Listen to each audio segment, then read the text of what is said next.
Hi, I'm Nic Natarella with AdWise Creative. Let's go over a couple things on how you can improve your podcast audio quality. There's nothing that will turn off an audience faster than bad audio. I'm going to show you how to improve your podcast audio quality to keep your audience listening longer and keep them coming back.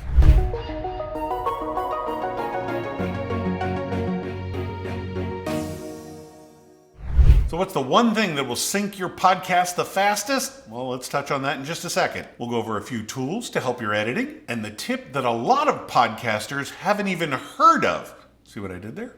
And a couple tricks you can employ if you need them. So let's get started.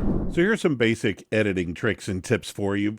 When it comes to recording, I use Adobe Audition, and you'll see here these markers. These markers, I will press the marker key whenever I've made a mistake, and that way they show up in the audio file and know exactly where to go to start editing. Now, the nature of this beast is what you have to do when you start making, if you use the marker method, start from the back of the file and work your way up to the front, or else the markers are not going to align.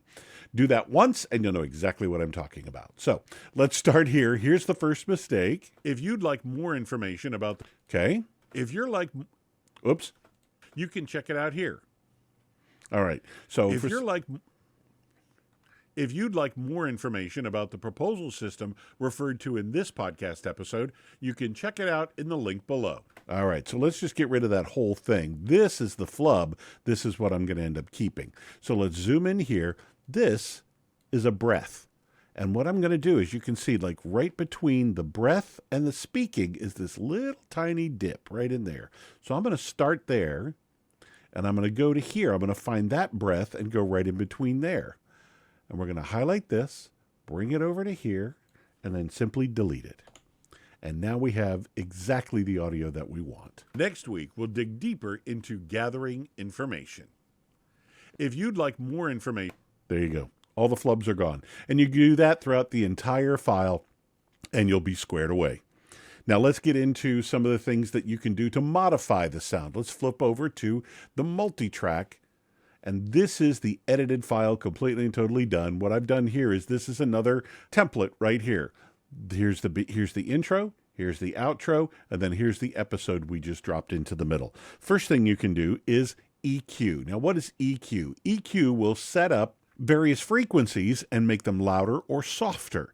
Sometimes it'll sound really muddy, sometimes it'll sound really tinny. That's when you want to use EQ. Now, I've turned on my parametric EQ. So here we are with I personally like the parametric EQ. There are several EQs that you can add. I choose the parametric EQ, and that's what I'll put in here. So this is what we get as a default. Right off the bat, it comes up with this. Here's the low frequencies, here's the high frequencies. Here's the bass, right about in here is your vocal frequencies, and then here's the really high-pitched stuff. Start with your presets. Use your presets in your templates to make work very quickly. Now, there are a couple things right off the bat that you can use for vocals. Not a guitar, not a snare drum. That's not your voice. Start with something like loudness maximizer, rap vocals, vocal enhancer, any one of those. Just start to play with those. Loudness maximizer. You have a little bit of a bass boost, have a little bit of a high-end boost, and now what does that sound like? Works best for you. The important thing in this step is to gather, I can really hear the high end on that one, can't you? Any and all information needed to prepare an accurate So that's a very common setting, quite frankly. A loudness maximizer helps cut through any background music. Well, we don't have any background music. So let's try the rap vocals. They have a little bit of a bass roll-off, a little bit of a high-end boost. They've got a couple things going on in the middle, lower about 400 hertz, boost the middle of the vocal range right in here. And we're going to see what that sounds like. Proposal.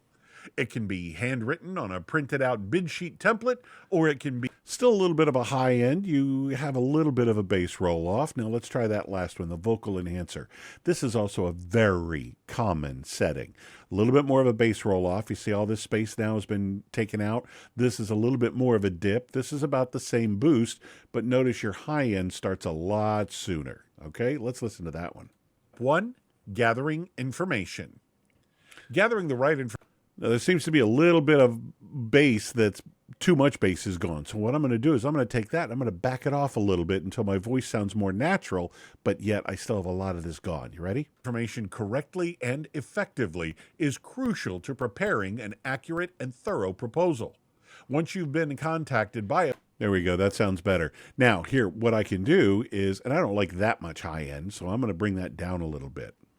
A potential customer, start by scheduling a meeting to discuss their project and find out what they hope to accomplish. At this initial meeting, gather, there we go, still a little bit of a boost, but not so tinny.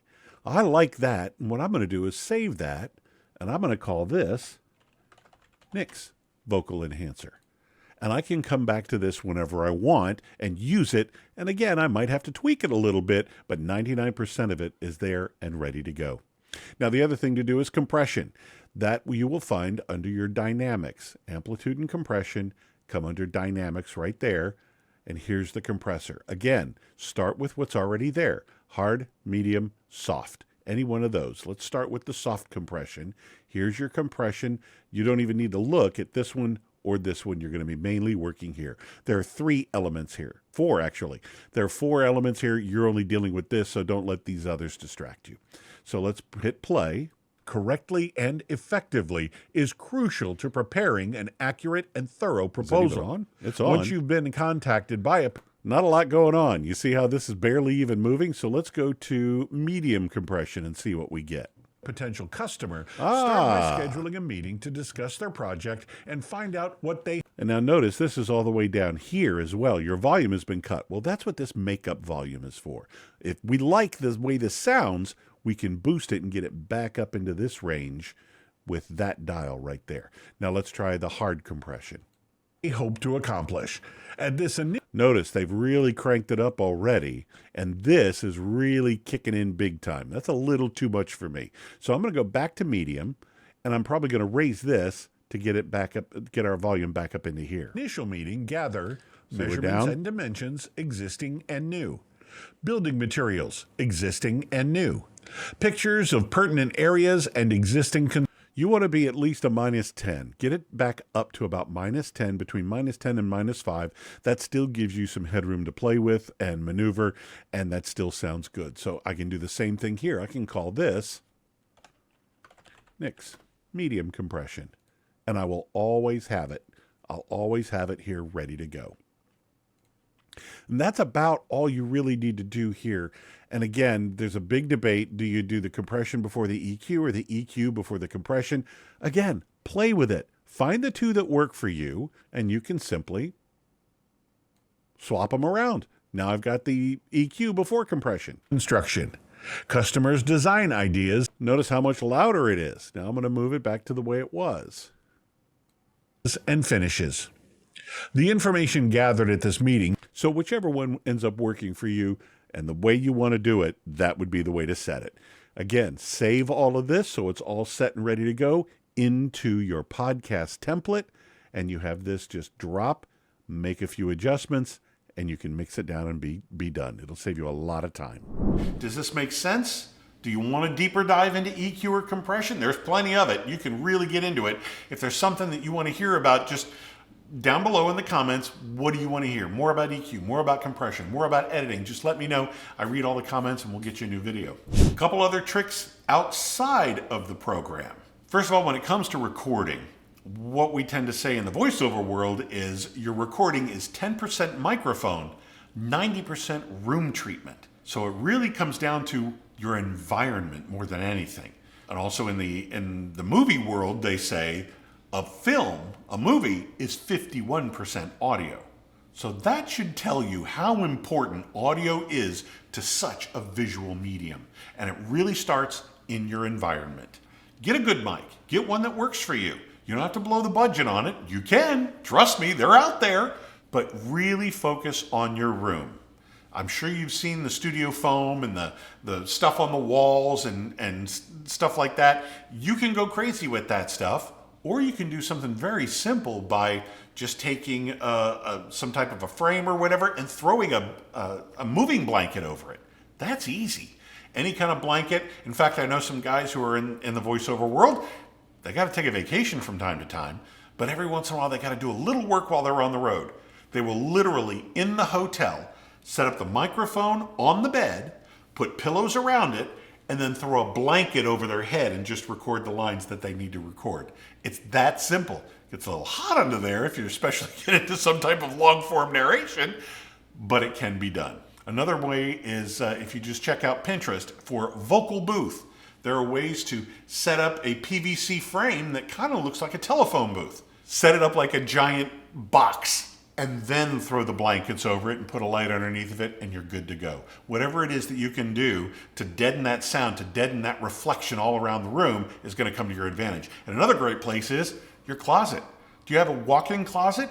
Walk in there. Your clothes are awesome. And if you have to, you can stand in front of just a regular closet, put the microphone in there in between some clothes or something like that, and just talk in between the clothes.